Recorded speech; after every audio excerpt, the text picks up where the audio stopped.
So I just first, while everybody's here, I just want, for those who don't know me, I'm Reverend Jay Wallen. I want to thank Katy for willingness to do this. This is our first, hopefully, in a series of what I call Odyssey journeys, hearing the stories of our lives and hearing the wisdom of our members and their life stories. I think we learn from each other and from our lives, and just to get to know each other and know each other on a, even a little deeper level. As I said, just looking through the book there that she had, I learned a number of new things about Katy that I did not know before. She's some of the things that maybe she's a little modest about telling me when we sit here when she does the archives work, about jumping in the river and saving children. So anyway, without any further, I think I took 2 more minutes to see. I got 1 more minute for any last minute people who are very punctual, you know, as opposed to early arrivers like I am. So anyway, so thank you, and I look forward to hearing your stories, as I know everybody else here is. So without any further ado, let's give her a big round of applause. Well, I'm glad you came to find out what kind of a life I've lived, but I think Jay was worried I might not have enough to say. My problem has been trying to stick nearly 95 years of living into a short span of time. So I'll go ahead and start and tell you that when I used to try to tell my kids something about something I did when I was a youngster, they said, "Oh, pre-Civil War times." So I'll go way back in history and tell you that most of my family's ancestors were in this country in the 1600s. So there's a long history there. A lot of it I don't know, but Nancy and I are kind of digging into it, and it's a lot of fun. Well, I'll start with my father's father, because I didn't know him. He died before my time. But he was Elijah Martin Owsley, and he was born in 1832 in Tennessee. We know from some writings that we found that he was a gentleman farmer, whatever that is, and a real estate dealer. That he was of stern visage but high, friendly to all. That was what it said. We know that he enlisted in the Confederate Army, and we know that his wife's family were all Confederates. But we can't find a thing about his parents. And we kind of wonder if maybe this is one of those places where his family were for the North and he was for the South, and changed his name accordingly. We're digging. Maybe we'll find out. I hope so. At any rate, in 1859, he married Elizabeth Carr Whitman, who was born in 1842 in Kentucky, the daughter of a wealthy tobacco farmer. And we know that the first Whitmans were in this country in 1638. And I mention this because the third son of that first Whitman was Zechariah, and he graduated from Harvard in 1668 and was ordained the first minister of Point Alderton Church. Point Alderton is now Nantucket. He was the only one to serve for life. He died in 1726, and he was a Universalist. I just threw that in because I found it, and I thought it was interesting. And my mother's parents, my grandpa was Charles Simeon Cobb, and his wife, Icy Jane.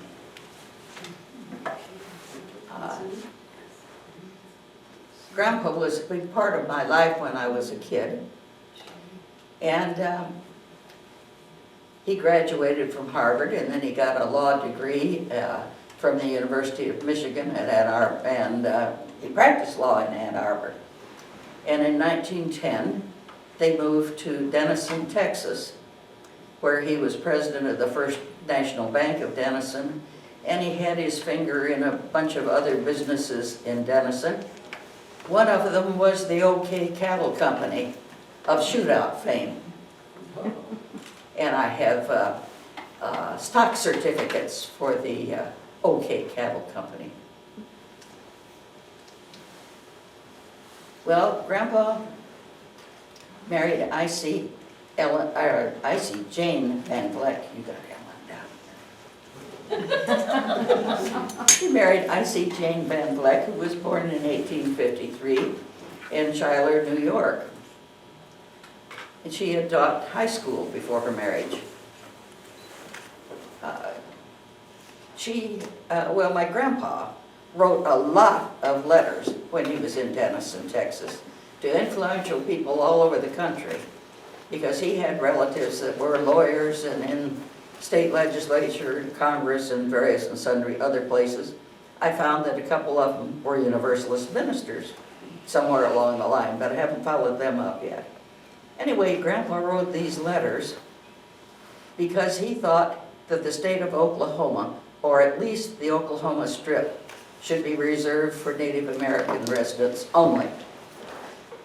He lost that one, but he and my grandma Icy both wrote many letters, and she wrote newspaper articles and even poems about it, for the women's right to vote. At least they won that one, folks. Then we have my folks.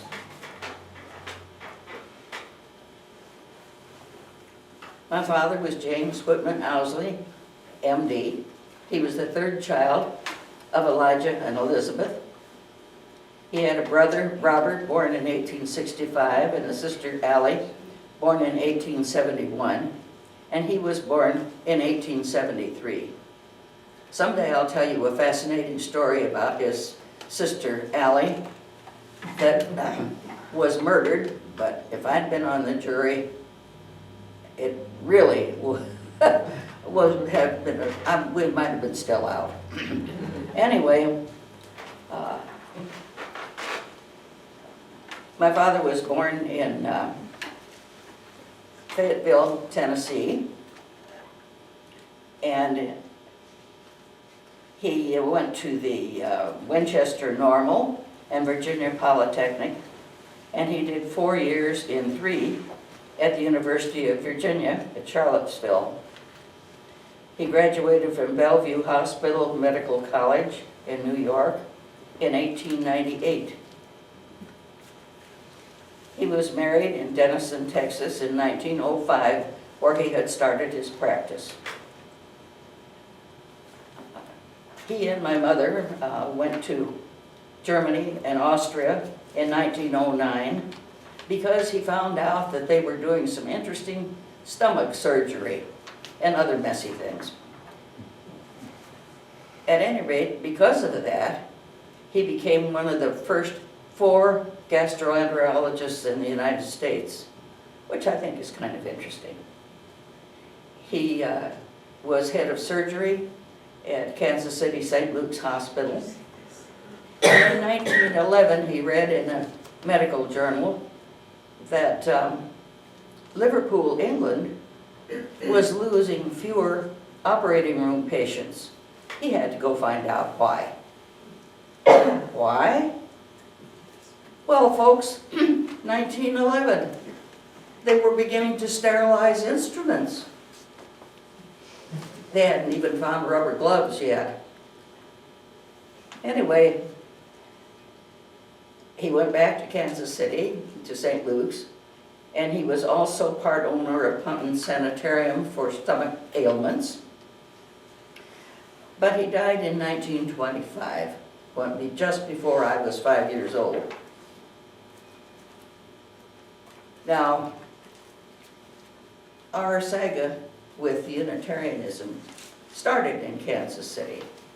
And I'll pass you around a picture of the old Kansas City church, the one that Mother went to. And there's a sample of an order of service from 1909 that I found in a Kansas City 1909 hymn book in our archives. How it got there may have been through us, I don't know. Anyway, well, just before that, Mother always said when she moved to Texas, that was the first time she learned that the South won the Civil War. Before she had thought it was the North. Mother went to Cornell, by the way. She majored in English and minored in music. In 1905, she was invited to, oh no, we have skipped 1905. 1909, she was invited to play the Christmas music at the Kansas City Unitarian Church. And it was definitely love at first sight, I think, all the way around, because Mother sent wires to all of her family and even some cousins in the East and said, find a Unitarian church. This is what we've all been looking for. And in a year, all of the family had joined a Unitarian church, and even some of the cousins in the East. And Mother was invited to play the music at the Unitarian church every Sunday that she was in town after that. I have her diary from 1920 and 21, and almost every Sunday she has listed what she played and what the sermon was. And while she was in Kansas City, she played with the symphony. And according to her diary, she went to operas and plays and lectures. And I think that's before I came along. She was also editor of the Kansas City Etude Music magazine. Well, now you know about family. I guess I'll introduce myself. After my folks were married for 15 years, they finally decided they were settled down and financially stable. Maybe they ought to find a family. So they went to a foundling home looking for a child to adopt. And they found me. One of my very favorite bedtime stories when I was little was how they went to the foundling home and they looked at the babies and they picked me to be their very own little girl.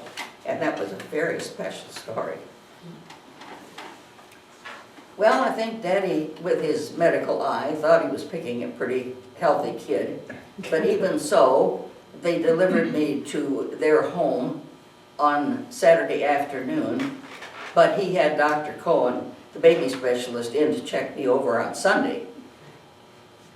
That's when doctors made house calls. I'm probably the only one you'll ever meet that has 2 birthdays. Both of them, I guess, are legal. Who knows? But my original birth certificate, or adoption paper, says April 26th, and that's what it says in Mother's diary.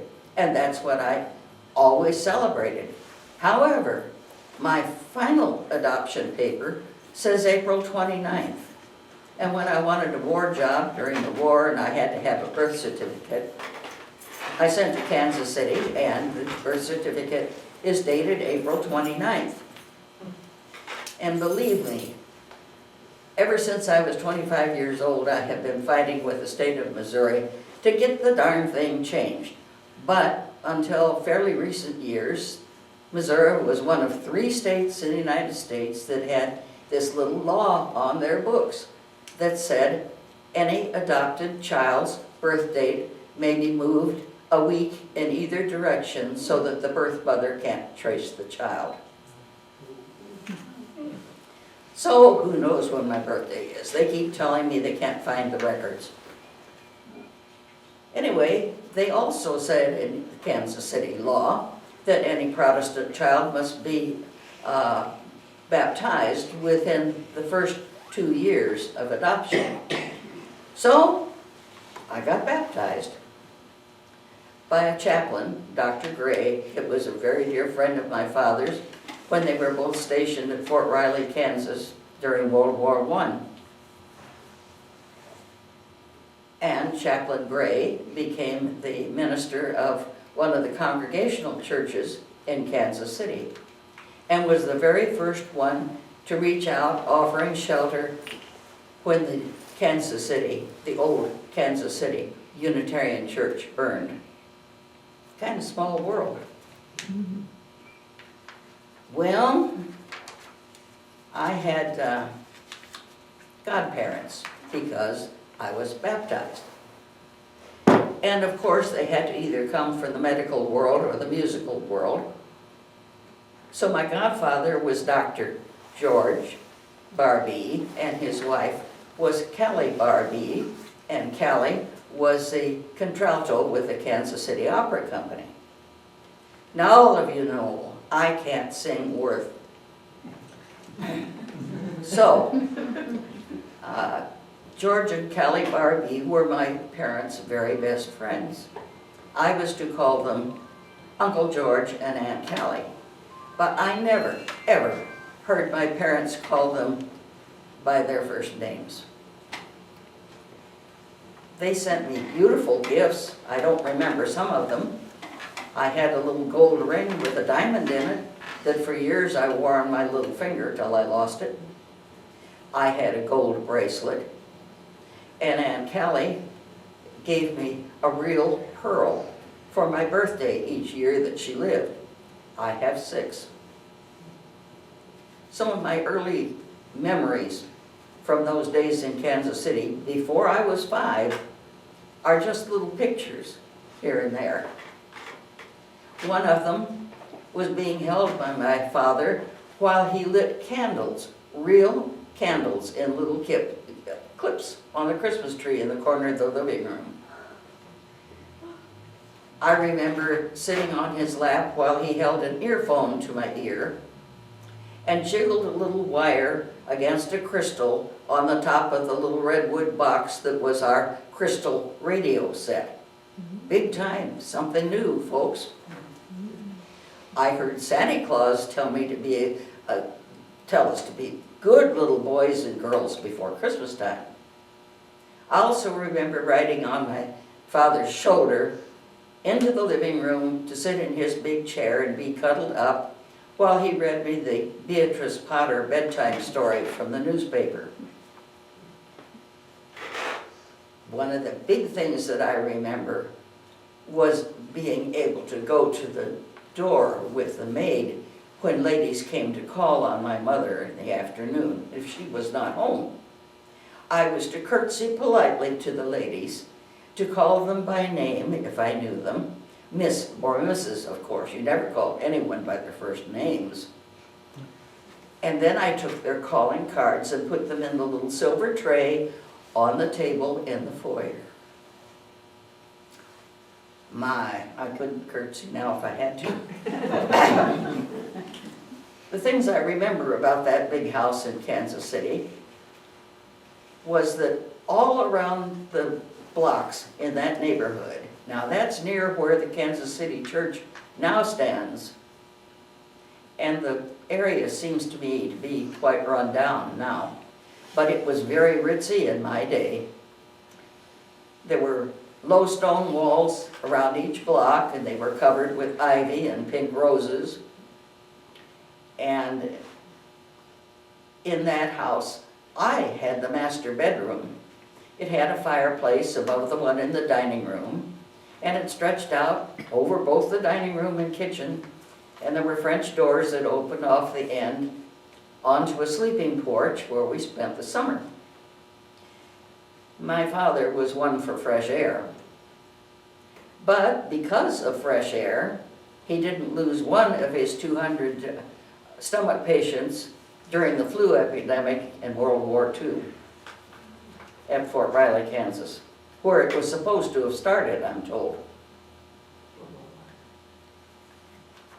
We had a cook and her husband, who was the furnace and yard man, and they lived in some room somewhere behind the stairway where I was not supposed to be. We also had a day maid that came in. She stayed to help with fancy dinner parties when my folks entertained. And I remember that off the foyer there was a door on one side, a big archway, and a big archway on the opposite side into the living room. And they had wonderful, heavy, maroon portieres. That's drapes to you folks. They were marvelous to hide in. And to twist around you, usually got scolded for that. Anyhow, my husband in later years always said he wished that he could keep me in the manner to which I wish I had become accustomed. So do I. After Daddy died in 1925, we moved to Des Moines to be with the rest of Mother's family. And we bought a big house. That is, Mother and my Aunt Abby bought a big house from my Uncle Earl and Aunt Icy as they moved to another one. That house was at 635 46th Street, which is a 2-block long street. And eventually, as we lived there, we had one of 4 cars in the whole neighborhood. The lawyer down the middle of the block had a car, and down at the far end on the other side, the doctor and Mrs. Doctor each had a car. And folks, I got 50 cents for shoveling their double driveway. Big money. Now that house, I had my own room. It was the smallest one, but it was my own room anyway. And we lived there in 2 different installments. We lived there from 1925 to 1930, and then we rented the house out for a few years because of the Depression, and then we were back in the house from 1935 to 1941. I remember those Depression years. I remember long faces. I remember tears. I remember Grandpa and Mother, Aunt Abby, Aunt Icy, and Uncle Earl sitting around our dining room table with a lot of paper and pencils and low voices. The Depression hit hard. Most of Mother's money was in stocks, and the cash that was in the bank, of course, was gone. All the banks were closed. She was very worried, and I'm sure that both she and Aunt Abby borrowed money from Grandpa. Somehow his investments were better. Anyway, in 1930, Mother decided that they couldn't keep up the big house. Grandpa had moved to St. Louis to start the Cobb Walsh Insurance Agency because he had been president of the Southern Surety Company that had a big building in Des Moines. Depression. It was gone. So we moved in with Mama Gran. Now, Mama Gran was no relative. She was a dear friend from Denison, Texas. And my father had delivered her first 2 older boys. One of them was my dentist, Dr. Bob. Then we lived in an apartment for a while, and then back to the house in 1937. But there was a big catch to that. Mother said, if we move back there, we're going to have to rent out the bedrooms. And you and I will share the sunroom downstairs. But if you want to go to Roosevelt High School and have enough money to go to Drake, then you're going to have to hold up your end of things. My end of things, folks, was getting up before school, and for a high schooler to get up extra early is torture. I had to go down and light the gas water heater so that the teachers we rented to could have hot water before school. I also had to take the clinkers out of the furnace, if anybody knows what a clinker is. And we had an apartment-sized stoker because of the big house. And I had to shovel the stoker hopper full of coal. And remember to turn off the gas water heater before I went to school. It was also my business to keep the bathroom and the upper hall clean and the teachers' rooms clean, which is why I hate to clean. I was also cooking for Mother because my mother absolutely could not cook.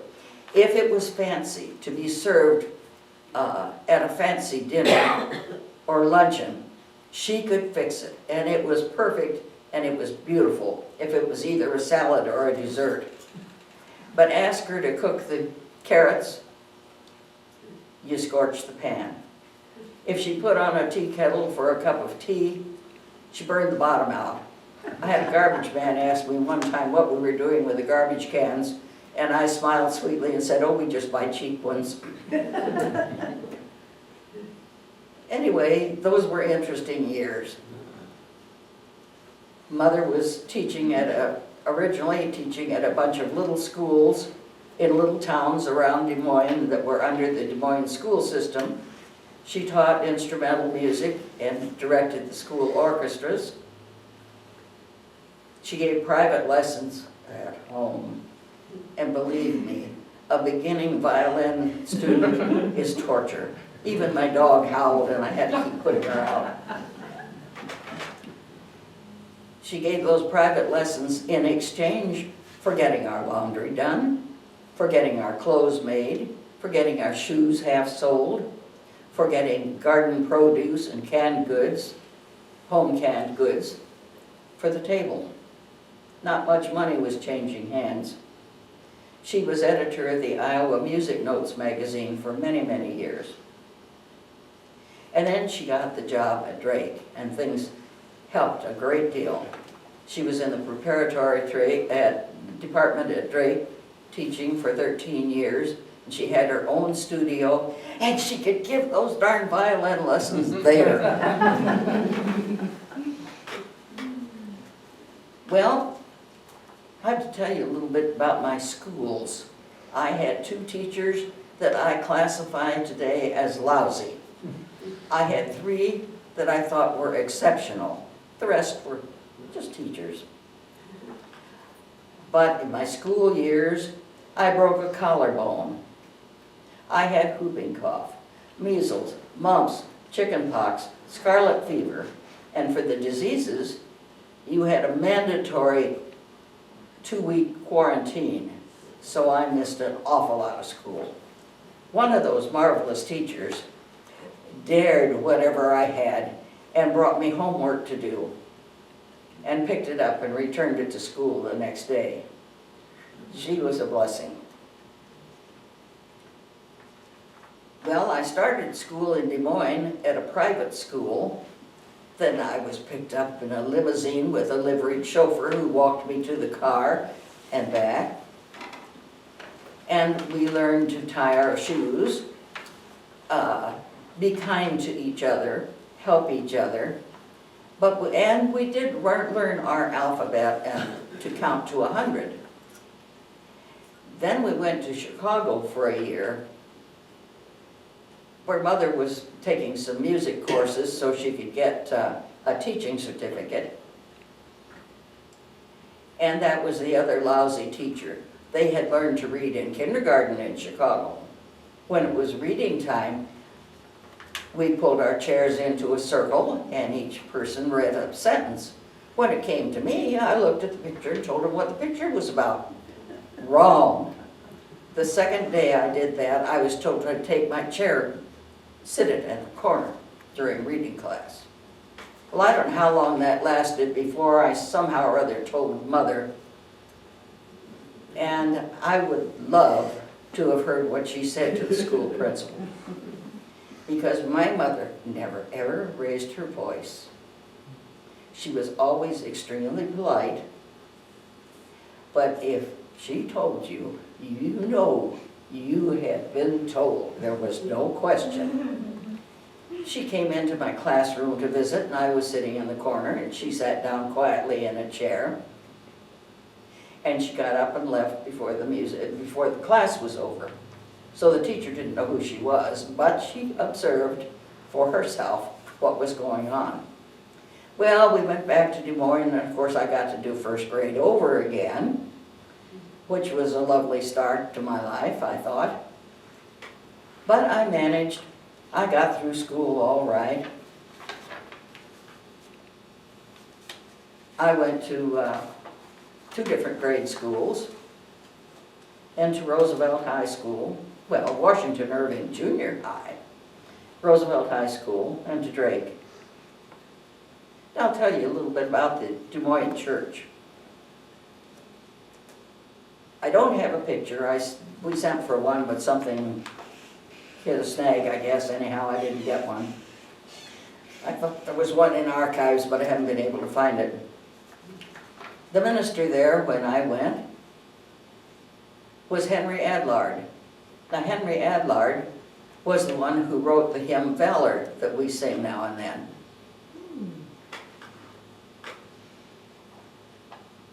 Valor was sung as a benediction in all of the Midwest churches and a great many in the East where he came from for many years, and it was sung here through Alan Egley's time. Our Sunday school started 15 minutes before church so that the minister could talk to us and then scoot into church. Some said it was to get the parents to church on time.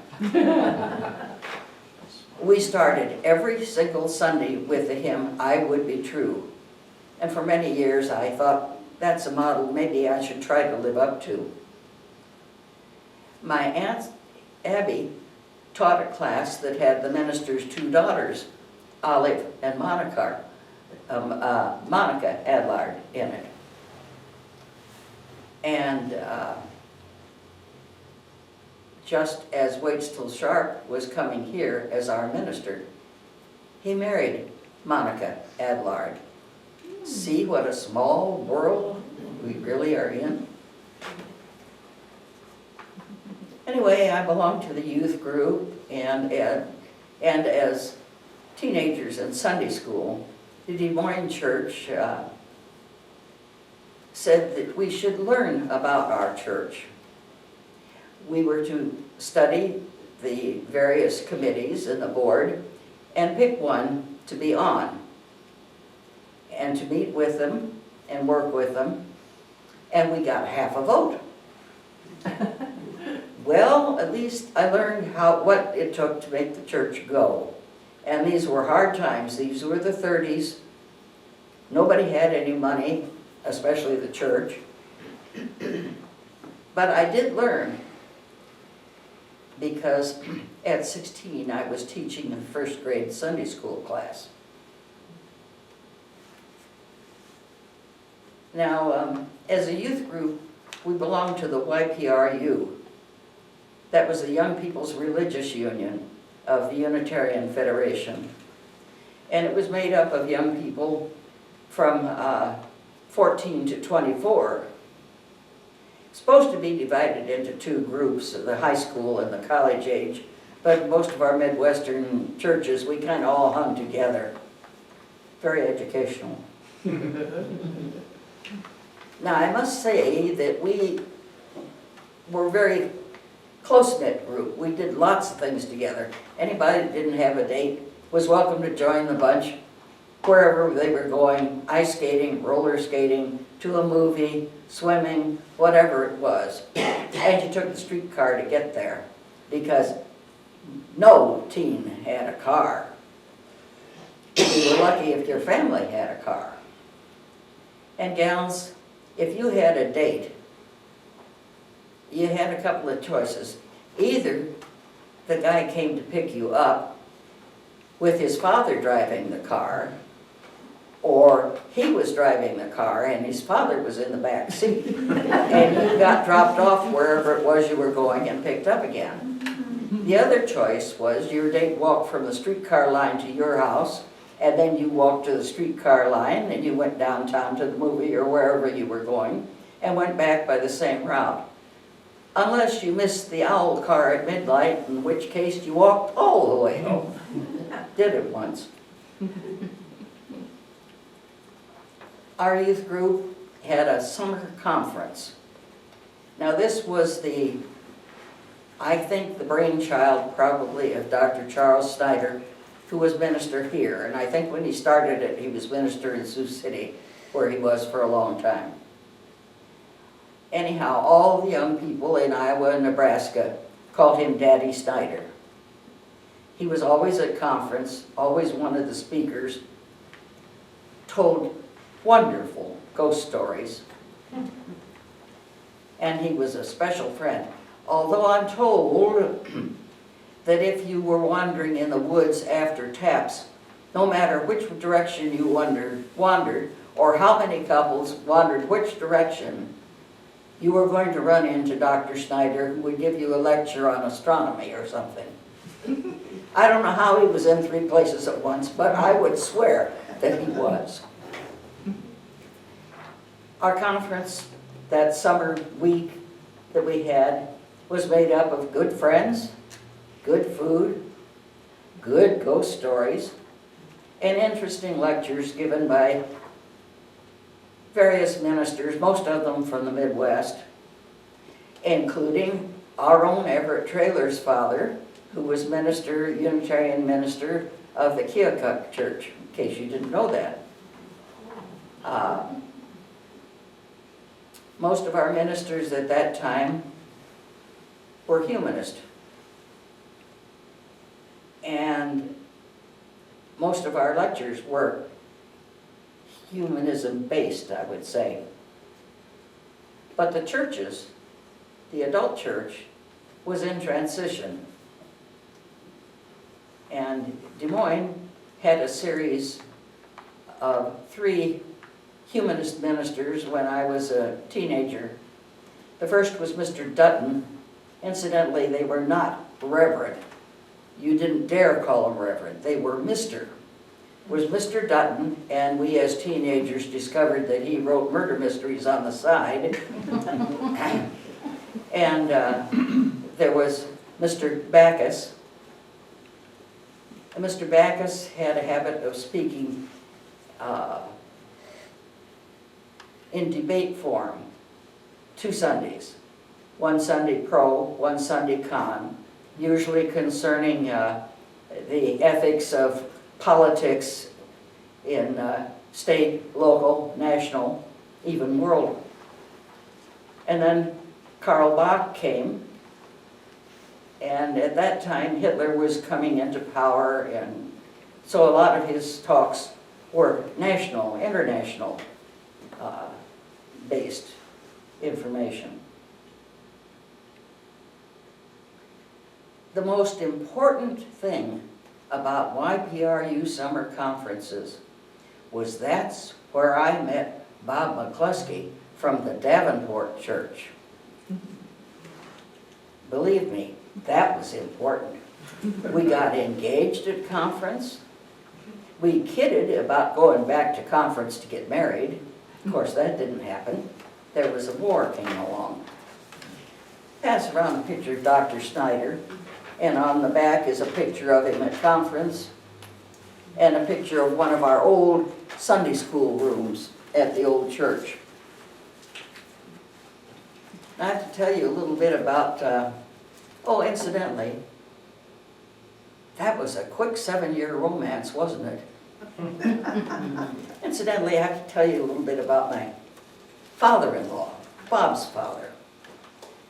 In his picture, but be sure to look at the back. He was Harl Volney McCluskey. He was born in Riverside, Iowa. He had been a teacher, a principal, and then he married Bertha Zimmerman, which put him into the Zimmerman Steel Company, where he was secretary, treasurer, and then purchasing agent. He was a church member here, where he taught the boys' class for years.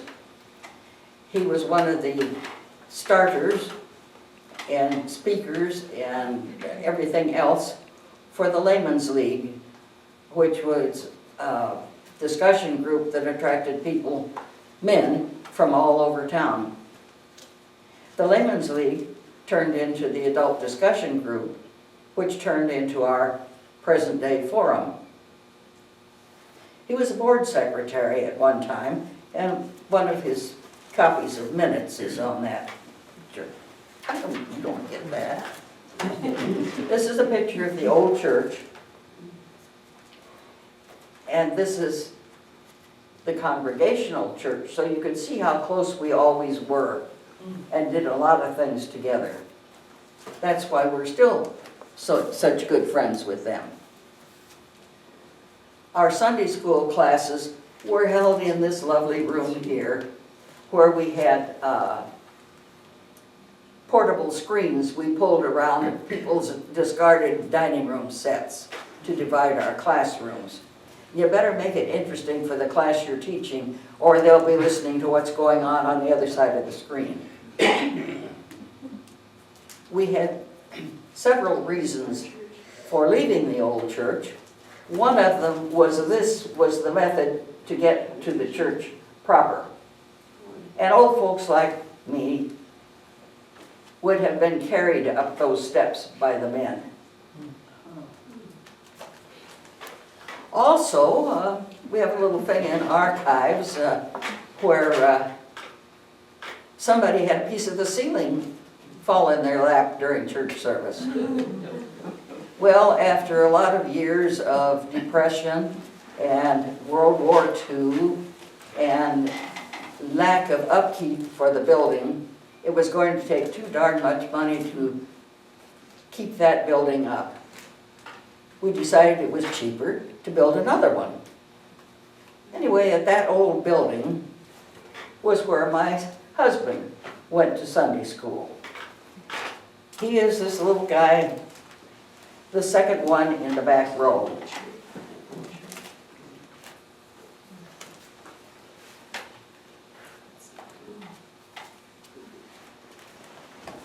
I'll pass these around. This was his family.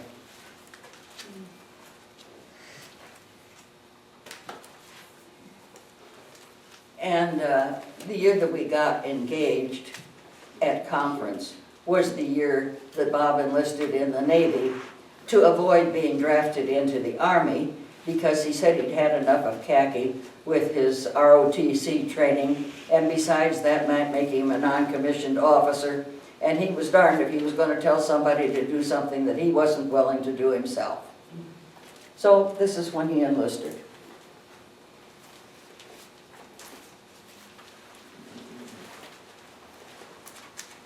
Well, we decided to buy some property, and you will be interested in looking at the property if you haven't seen it many times before.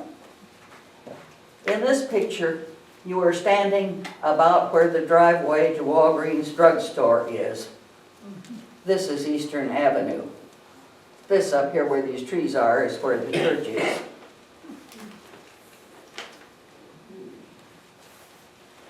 And this is standing on our hill just across the road from this lower driveway. When somebody kidded me about going down this driveway a little bit too fast, I reminded that I've been driving up here since it was a field.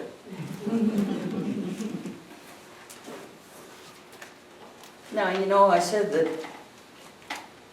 Waitstill Sharp was our minister. Well, Waitstill had this thing, an idea. He had been going to a Chicago church before he came here, and above the door, he says, was a relief of a cross astrolabe, or at least an astrolabe. He was determined that the Unitarian Church was going to have a symbol, and as far as he was concerned, it was going to be a cross astrolabe. And he says here, the two factors appear in the cross astrolabe symbol. Their composition is one symbol representing the interaction between the poles of the two supreme claims upon the life of man: religion and science. Well, he was going to have this thing, and he designed it. And he convinced my husband that he was the one that was going to make it. So he made it, and it was all nicely, part of it was nicely polished brass, and the other part stainless steel. And I will pass that around, and there's an article on the back about open house here at the church.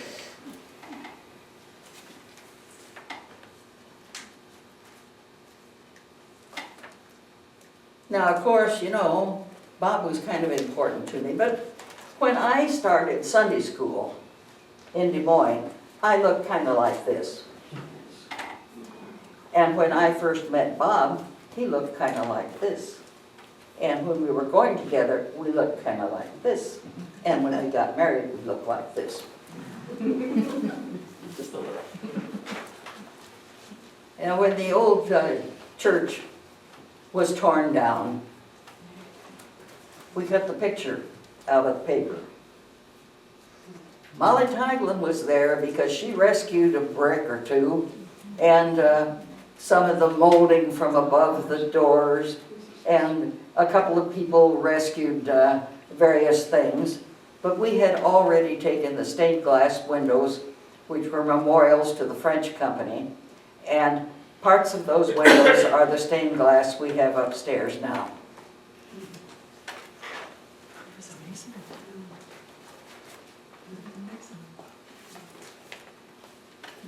This is one of my favorite pictures of this church, while it's a building. And on this side is an aerial view before all this junk over here behind us.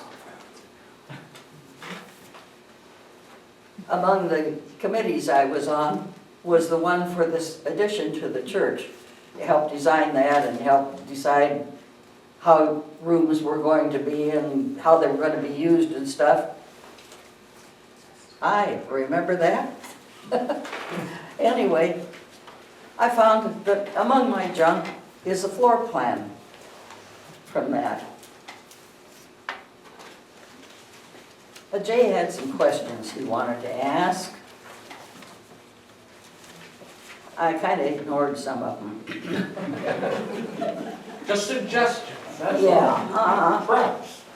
Yeah, well, he asked me what I like to do for fun and vacations as a child and as an adult. Well, the general outdoor kids stuff and indoor kids stuff, I guess. I went to summer camp nearly every summer so Mother could go to summer school. And after camp was over, she and Aunt Abby and whatever girlfriend I picked to go along rented a cabin at some lake in Iowa. It had to be a cabin with a piano so Mother and Aunt Icy could practice, and it had to have a lake so that my girlfriend and I could be in it all day. My favorite thing in the world was swimming. I was on a swim team at high school, and anybody said swim, I could get the swimming suit on before you finish the sentence, I think. Bob also loved to swim, and that was part of our romance, I think, was trying to outdo each other on a high diving tower. Anyhow, my grandpa Cobb, was not only into history, he was into camping. He took the whole family camping, and I remember the big high-walled tents, and that all of your meals were on blankets on the ground. And I remember that he always drove a big car. And Uncle Earl had an S6 Super 6. I think it was probably a model 1932 or some such thing. But it was rather high. And when we went to the ledges to camp, there was a stream running through that you had to ford. And Uncle Earl always got out, rolled up his pants legs and waded through, and then he carefully drove through because Grandpa's car was lower and he didn't want to slip any water into Grandpa's engine. Anyway, Grandpa wanted to be sure that we kids learned history. And a lot of our camping places were in the Midwest at historic sites. I was young enough, some of it didn't rub off on me, but every once in a while somebody talks about something, oh, I was there. I think most of it rubbed off on my cousin Alice because she was 4 years older.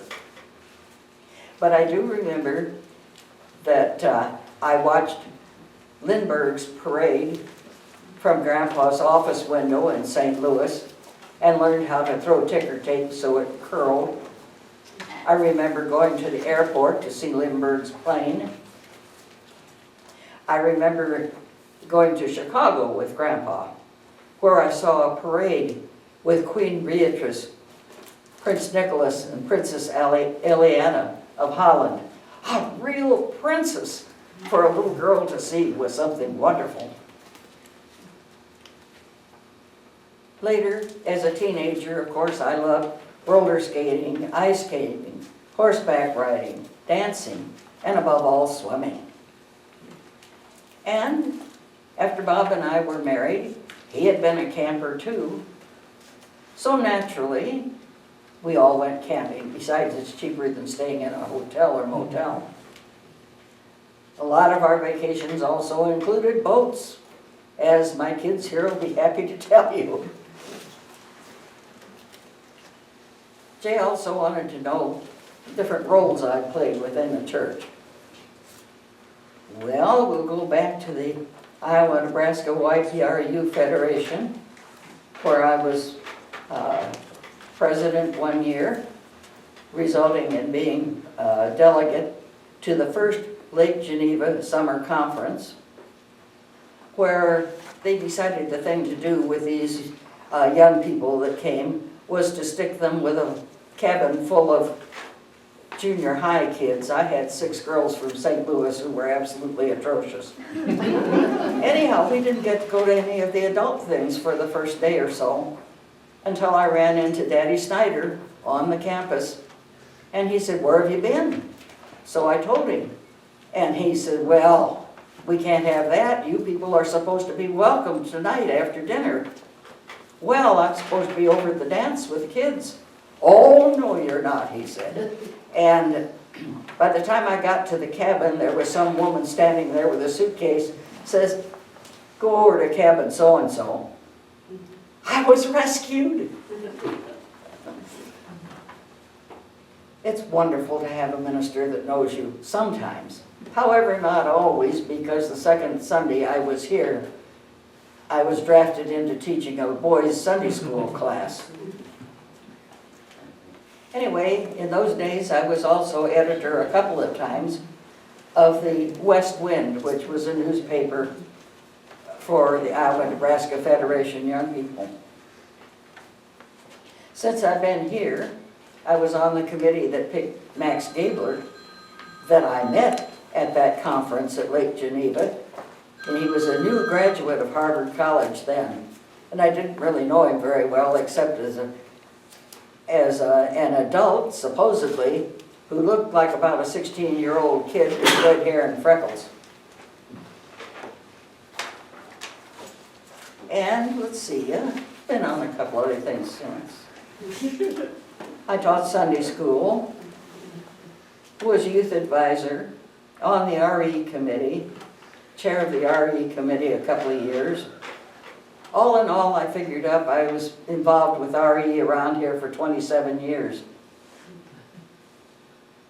I served on the board 1 full term, 1 3/4 term, and a little bit more than a half a term. I've been on every darn committee anybody ever thought up, with the exception of music and finance, and I do have better sense to meddle in that stuff. I spent years on the social committee and the housekeeping committee, 40 years with a rummage sale, and probably 40 years now with archives. The last other committee I was on was the interim committee when Mary Moore was here. I belong to Triple E's, which started out as young adults and then was explorers and then became Triple E's, Everything Everyone Enjoys, which was a family social group. And the Women's Alliance. I got drafted into that immediately when I got here too. And I held every office in that 2 or 3 times before its demise. Jay wanted to know what wisdom I might have to share. Well, I would say if this place has any meaning to you, make a pledge. Make it as big as you can afford.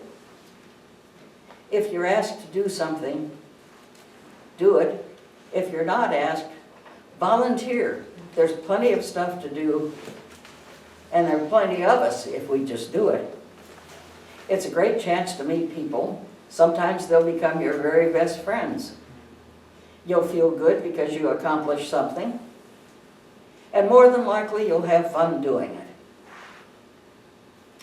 Jay asked me what I believed. That's a good question. If something new comes up, maybe I'll believe that. I guess you could say maybe I'm an agnostic with strong humanist leanings. Who knows? So far, there's an unknown force that has created and is creating the universe and has created everything in it. And I can call that God. It's unknown. It's a great power. And until somebody shows me what's behind it, that is God. Therefore, God is in all of us and everything around us. I've given up for that, looking for that little bitty, teeny, tiny man with a gray beard that was in my flowers from when I was in Sunday school as a little tot and was told that God was in everything and everybody. I kept looking for that little man until Mother put me straight. As a result of this force that has created all of us, and DNA tells us we're all related, why on earth can't we treat each other better? I'll never see the day, but I certainly hope one comes.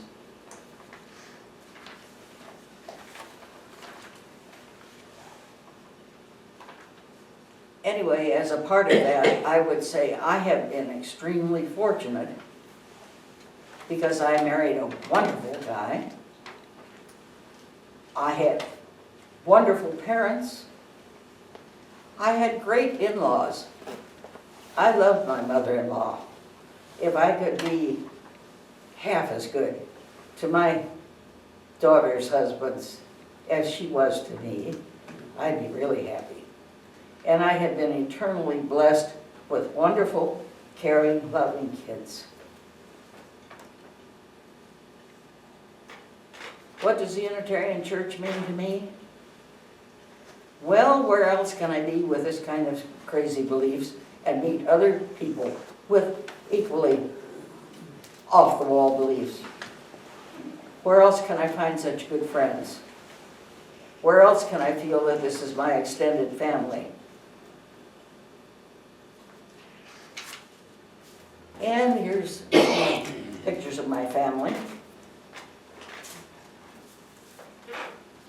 And back there on the table, I have the scrapbooks. Those of you who came to my 90th birthday party will remember seeing them. But there's some interesting pictures in those if you care to look at them. And I could talk for another hour because there are fabulous little stories that I'm sure you'd love to hear. If you want to hear them, I'll tell a couple.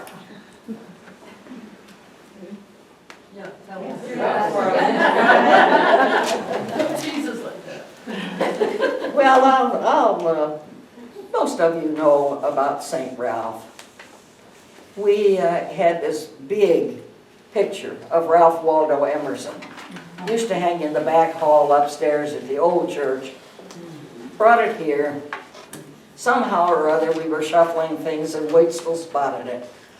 "Oh, St. Ralph," he said, "it's got to hang on the wall." So it hung out on the wall upstairs above the piano. And Waitsville loved to talk about Emerson. Often he spoke about Emerson. Often he spoke of Emerson as a Unitarian saint, St. Ralph. And as he spoke, he'd fling his arm out, pointing to the picture. Well, we were all flabbergasted one Sunday when he said something about St. Ralph, flung his arm out and looked, no picture. Well, I wouldn't say we were angelic at any time, but Waitstill was positive, certain, sure that we in Triple E's had something to do with the disappearance of St. Ralph. He may have overheard some of our conversation about St. Ralph. Well, of course, we went to work looking for St. Ralph, and we hunted every place we could think of. I remember I even hunted in the choir loft, which was a horrible mess at that time, with a lot of Christmas ornaments stored up there and whatever. Our janitor, Craig, at that time, said, "What on earth are you people doing?" We said, "Well, we're looking for St. Ralph." Oh,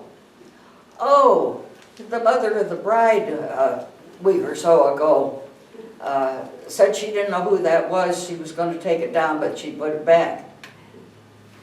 He says, "I think she put it under the choir loft."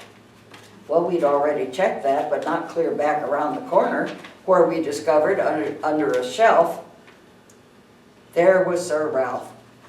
We were exonerated. And Sir Ralph went to hang again in on the wall.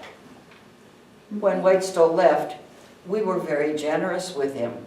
We gave him not only the cross astrolabe, but St. Ralph. Yeah, let me see.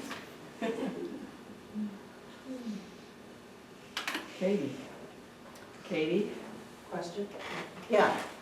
you didn't talk about becoming a mother. I'd be curious about becoming a mother. And Well, what motherhood was like for you.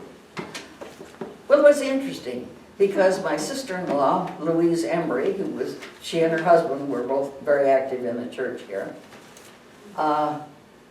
She and I were pregnant at the same time.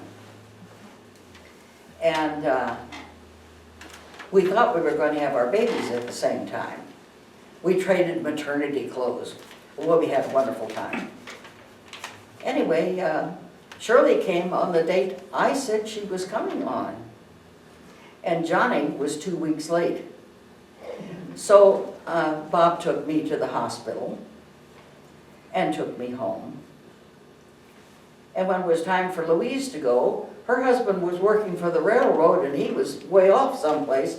So Bob took Louise to the hospital and brought Louise home. And I've often wondered what the nurses were.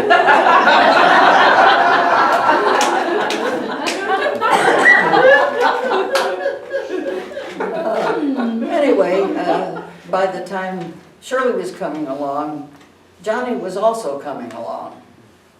You know, there's one thing I found out. Boy, I'd a lot rather have girls than boys. Those boys fought. Well, the girls did too, but theirs were mostly hair pulling and stuff. The boys hit each over the head with trucks and baseball bats and who knows what all, and they were always bandaged up. Stitches. I watched my kids. Shirley was so careful. When we went to Uncle Earl and Uncle Ed and Aunt Lil's house, there was just a slight step between the living room and the dining room. Shirley, when she was toddling along, held on to the door jamb as she gingerly stepped down. Johnny, pop, every single time. He never could go through that doorway. So as I say, I'd love to have girls. Except that they all wear shoes out at the same time, which caused you and your husband a big argument because he needed a part for the boat motor at the same time. Resulted in a few shouting matches because my husband worked in Moline and we lived by the river. So of course it was easier to go to work by boat. It was 2 minutes that way. By the Bettendorf Bridge, that was a headache sometimes. So as soon as ice was out in the spring, the boat was in the water so he could go to work. And if we didn't take it out on Thanksgiving Day, it froze in and I had to go over with ice picks and blow torches and helped thaw it out one day so he could get home. But he always had to keep that boat running, so of course it was something, you know, if he needed a part for it. Thus the arguments. However, his father had told him, if you and your wife have an argument, you put on your hat and go take a walk. When you come back around, open the door and toss the hat in. If it comes back out, keep going. Well, he didn't do that, but he did go down and sit on the dock a few times until I finally came out and sat in the yard. But both our parents had said, never go to bed mad. So we never did. You always make it up. Anybody else got a question? I've just got a statement. You mentioned Triple E. Yeah. Chuck and I were married in the church. We both were working in Germany at the time. We came back to get married, and then we returned to Germany. The Triple E's did the reception for us. Yes. It was beautiful. I remember. Yeah. I was there. Yeah. If I might interject just a little bit, in addition to your question about children, she was also our Girl Scout leader for many years. She was my Girl Scout leader, and then when I got to be a junior in junior high, she was my sister's Girl Scout leader, and then the other Girl Scout leader, and then by the time Patsy came along, were you a Girl Scout leader for Pat before you went to Campfire? That was pretty much campfire then. Yeah. And so she was in our lives all the time. She knew where we were. And of course, Dad was on Dad's committee, keeping the camp repaired. So we had a long romance because of the war. He didn't think we should get married before the war, just in case I might get pregnant and something would happen to him. However, we did get married during the war. He changed his mind after 16 months of sitting out in the middle of the Pacific, I think. Anyway, that's why I came here, because he wrote and said the Saratoga is supposed to be in harbor in December of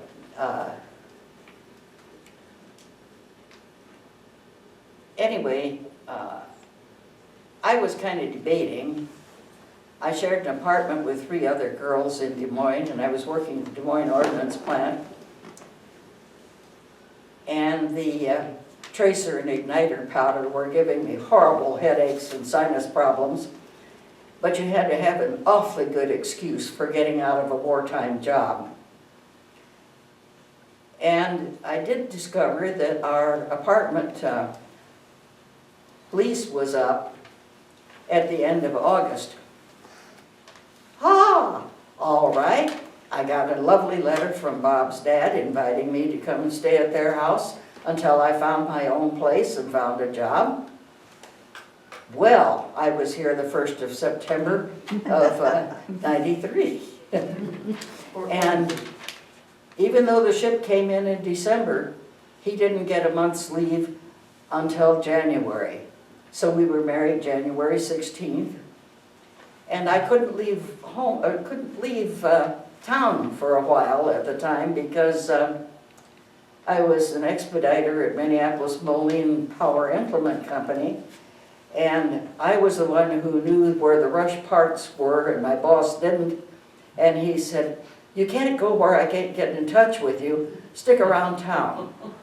So we got a room at the hotel across the river, and the folks all thought we were going to Chicago, and put us on the train in downtown Davenport, and we got off in downtown Moline. And we had to be very careful at the hotel because my family was staying at the hotel, and we didn't want to run into them.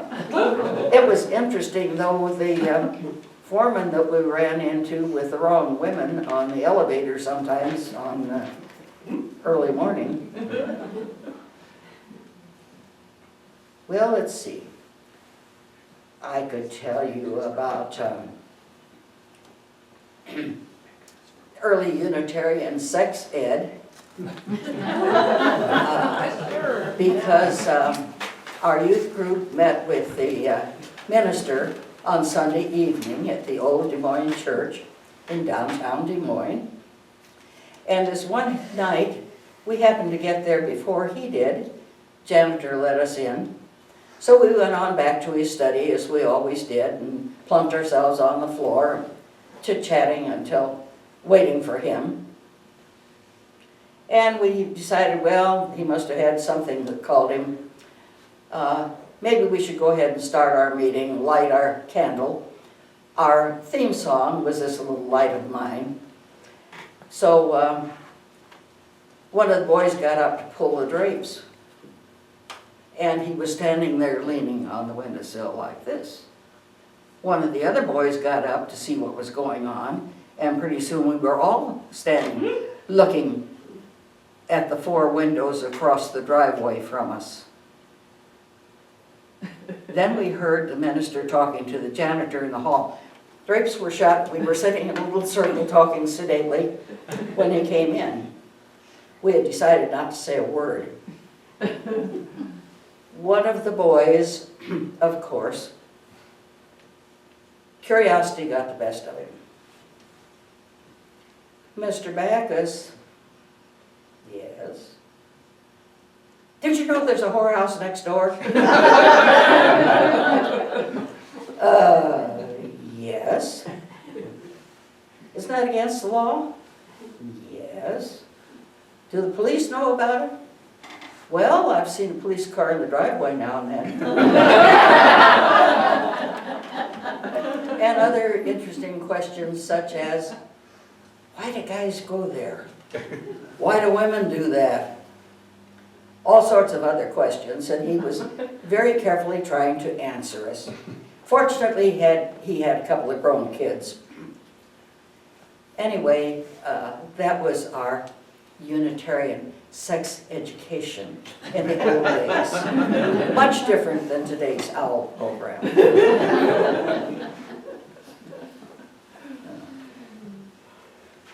Would you like to know about the things that have been missing from this place? We started out here buying new kitchen utensils because the old beat-up stuff from the old church wasn't worth packing up to move. And we bought 200 place settings of china and stainless steel silverware. Well, I was on the housekeeping committee, and some fool a year or so later decided we should inventory every doggone thing in this building, which we did. There were 12 place settings of silverware missing. Don't tell me it wasn't an inside job. We had a wonderful sound system with speakers out on the balcony. Now I can see how the speakers would disappear, but all the wiring and everything inside disappeared once. Second bunch disappeared. We never knew for sure, but we certainly had our opinions as to where they went. And we think they got traded for drugs. Because, unfortunately, some of our young people were seriously into drugs. Somebody donated Rodin's statue, The Hand of God. It was here 2 weeks. We had some lovely chimes that we were going to start the morning service with, running the little thing down the chimes. I guess they were here maybe a couple of weeks, maybe a little longer. When the lounge was built, a friend of Eleanor Yergler's was moving to Ridgecrest, couldn't take her stuff, so she didn't have any family. She wanted to donate some of her lovely things for our lounge furnishings. There were antique tables and lamps and a couple of chairs, and all we had was 2 couches and 2 chairs. So Natalie and Harvey Dose and Bob and Katy McCluskey with their station wagons went to pick this stuff up. And we drove down here, unloaded them into the building, arranged them properly, locked the doors, and left. the next morning when Harvey Dose, who was chairman of the board at the time, showed up around here to do something or other, because at that time everybody was jack of all trades, no matter what you were supposed to be. He came in here, not one antique. Deep ruts out here. We hadn't left them. They went down that way. We had turned around and gone back. Now our question is, did she have a neighbor that was interested in antiques and didn't want to see them leave? But we, the Yerglers, who were their good friends, and Doses and ourselves, were the only ones that knew that those had been donated. Where did they go? We've had other things since and that have evaporated, and almost always I thought it was an inside job. We hired a janitor at one time, and I came in to do something for the rummage sale, I guess. I don't know why else I was here. And I noticed that there was a van backed up to the upstairs door. Dumb old me, I walked up the stairs to find out what was going on. And here was the janitor with two buddies in the minister's office. Other than that, I was the only one in the building. So, stupid, I walk in and said, well, hello. And he says, oh, I'm just showing my friends around the building. His friends immediately left. However, the two back doors of the van were wide open by our upstairs doors. Nothing was missing that time, fortunately, but I rather suspect it would have been. I immediately called the chair of the board and we got a new janitor. So those are some of the underground things. Has anything ever showed up? No. No. Katie, Yeah. this land was part of the Annie Whitmire complex, the farm. No. This isn't part of Annie Whitmire? Most of the farm was on the other side of Kimberly. Wasn't this part of the pasture land? For the cows they had? I'm not sure whether it was early on or not. It was an individual farmer when we bought it. Okay, I just wondered. Because I wondered where all the trees came from. If it was a pasture, there wouldn't be that many trees. Oh, well, we had a plan, a master plan for planting, and you could buy a tree for your family, Okay. or some of these are memorial trees. My husband's tree is out here, and his ashes are there, and that's where mine will be, Mhm. and a number of others on the grounds. Does somebody have a map of whose trees Absolutely. this is? Okay. Absolutely. Thank you, Katie. Phil Kester knows most of the answers to whose tree is which here. Is that written down? Hmm? Is that written down? Absolutely. Good. There are all kinds of strange things in archives. It seems to me that, I always think that it's strange that this would be built like it was in 1958. What about the vision of the people at that time? Did they see the architect's plan? I mean, was there discussion about? Oh yeah, well, one of the architects was a member of the church, and he was very careful to keep us on the ball with all of his plans, and every plan he came up with was passed around and voted on, and that's how we came to be. But I think he did a beautiful job of planning for the site. Isn't it considered his masterpiece?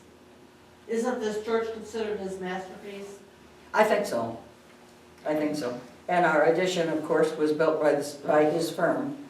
He's no longer with it.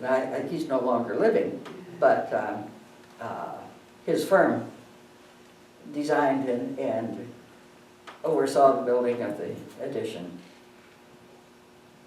So then your house and your land that your family had here back in the corner became the church, Unitarian church property? No. No. We had a church member who had a farm out at the end of Kimberly that got cut in two by Interstate 80. but he is the one who spotted this land and suggested it to us, and after we all came out, stood on the hill and looked it over and said, "Ah, this is wonderful." Then we bought this section. We sold the 10 acres down at the corner when we decided maybe that would be a good idea to pay off some of our loans. Waitstill Sharp thought every church should have a manse. A manse is the home for the minister that is owned by the church. We bought a house for Waitstill. And after a couple of years, there was not a man on the premises here that would go for another manse. They were so happy to get rid of that. Waitstill, I don't think, knew which end of a hammer you're supposed to hang on to. Because if he wanted hooks behind the back door, somebody got called late at night usually, "I need 2 more hooks behind the back door." We bought some new pictures, we need somebody to come and hang them. And sort of things like that began to get on people's nerves. So no more owning of a house for a minister. Sorry, Jay, gotta get your own. Any other questions? So within your family, how many generations are Unitarian? Nancy count. Oh, geez, I can't, I would have to have my, No, well, just. Well, it would depend on what part of the family too, probably. Well, your grandparents were Unitarian, right? So you go from there. My grandparents were all born in this country. Bob's weren't. Yeah, his grandparents were. yeah. Some of his came from Ireland in 1830, and the other ones came from Germany to avoid the Franco-Prussian War. Didn't you say once that you thought that they were German free thinkers? Do you which one, Shirley? The Zimmermans, weren't they German free thinkers Yeah, at one time? yeah. His grandparents were buried from our church, although they refused to be members of any church.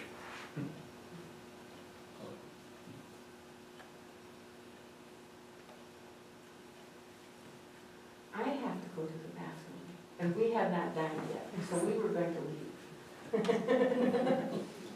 My daughter speaks. I have loved being here. There's a few stories you've told that I haven't heard before. A lot that I have, but a few that I hadn't, or don't remember if you did. It's been very enlightening to me.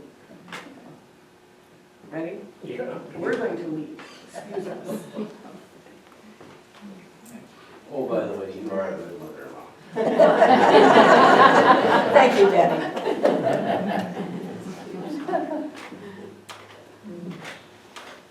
That's my oldest daughter. My second daughter here is Nancy. She's the one that lives with me. My third daughter lives in West Virginia, but my fourth daughter, Patsy Meeker, is here with her husband and a couple of her sons, Neil and Brent. And over here is Shirley's oldest daughter, Anne.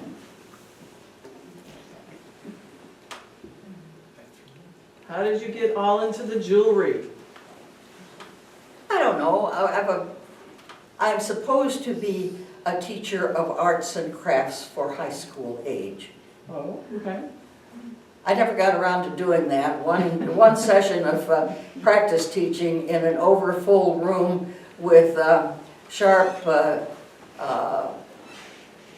saws for rocks and such, and blow torches and a few things like that, decided maybe this wasn't the thing to do. Anyway, the last teaching I did was with Bettendorf's outdoor school system the first 5 years that they were in existence, and I thought that was wonderful. I'd done an awful lot of outdoor arts and crafts with Girl Scouts and with campfire. And so that was a lot of fun. I do have a picture from that. This is me in my classroom down here. I'm sitting down because I have a long leg cast on a broken leg. There's some other pictures on the back. How did you break your leg? I thought that was loads of fun and very rewarding and totally amazing to watch the kids learning something that they thought was just fun and not learning. There's a question in the back. I said, how did you break your leg? At outdoor education. Oh. Okay, I'll leave that to the imagination. Well, I slipped in wet grass going down the hill, and I was sitting at the bottom of the hill muttering to myself because I had heard the bone crack. And I scooted the rest of the way down the hill, waiting for some poor soul to come along and send for Nancy, who was one of the high school assisting teachers that was down the river someplace with some kids who were fishing. Well, Don Jergs, who was the science teacher, head of the whole bit, was somewhere else, and his second in command drove by with a load of kids that had been some far place. And he said, what are you doing? And I said, well, I broke my leg and I'm sitting here waiting for somebody to help me out. And he laughed and he said, well, that's a good excuse. Of course, we did a lot of joking anyway, but anyhow, I said, no, honestly, I did break it. Oh, he says, that's different. And he dumped the boys out and went and got Nancy. And anyhow, I wound up at the hospital, sitting there while everybody else with major emergencies got helped, and I was sitting there as people walked by. Are you in pain? No, I'm just sitting here with my leg on a couple of pillows. But oddly enough, I couldn't find any teacher who wanted to go out and substitute and do that stuff. So me and my crutches and a wheelchair went out. And I was continually afraid that I'd stick a crutch in a gopher hole or something, break the other one, but I managed all right. And I didn't get to stay nights though, and that cut my pay, which was really bad, because if you're on 24-hour staff, your pay is a whole lot better. And at night I had a cabin of 14 girls that to be sure they were going to sleep and not talking about what had been on Johnny Carson's program the week before. But I also have to go, but thank you for a very interesting and enlightening evening. It's been great sharing. thank you. What was, do you remember what the opinion was in the church during World War II? Would you, my hearing aid just said, What was the general kind of opinion about the World War II in the church? What did people talk about the war?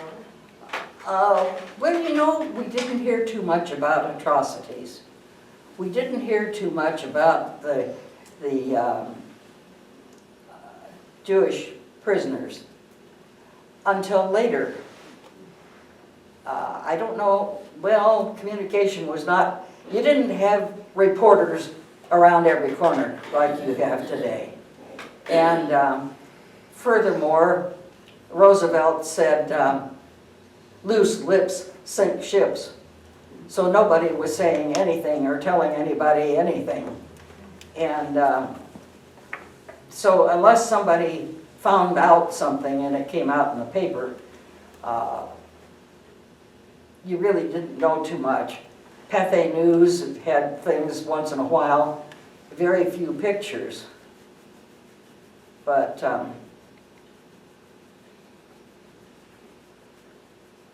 as I say, Karl Bach talked about what he knew and what was wrong with what he was hearing and reading. And who was Carl again? Could you? Karl Bach was the minister in Des Moines during World War II. our youth group, to earn money to go to conference, every year we gave a spaghetti supper, which we cooked and cleaned up after, while the annual meeting was going on. And after the annual meeting, we put on a one-act play, always hilarious, to lift their spirits a bit after budget talks. Great idea. Anyhow, this one time it was Carl Bach's first dinner at the church.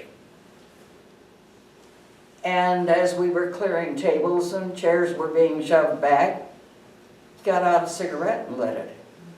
Nobody had ever lit a cigarette in the church before. At the other end of the table, Mrs. Bach got a cigarette out and lit it. Strangely enough, as we looked around the room, purses were opening, pockets, matches were flashing all over the place, and not one teen dared light a cigarette, even though quite a few of them smoked.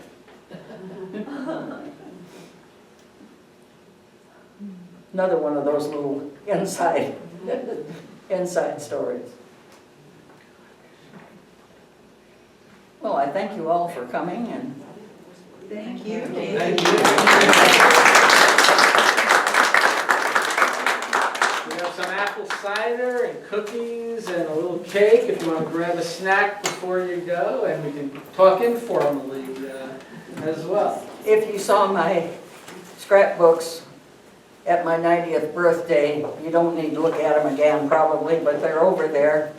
Haven't changed any since then. I haven't got around to it. I didn't see him because I wasn't here, but I think I'll just wait till the 100th and then look at Oh, All right. thanks, Rick. Thank you very much, Katie. Thank you.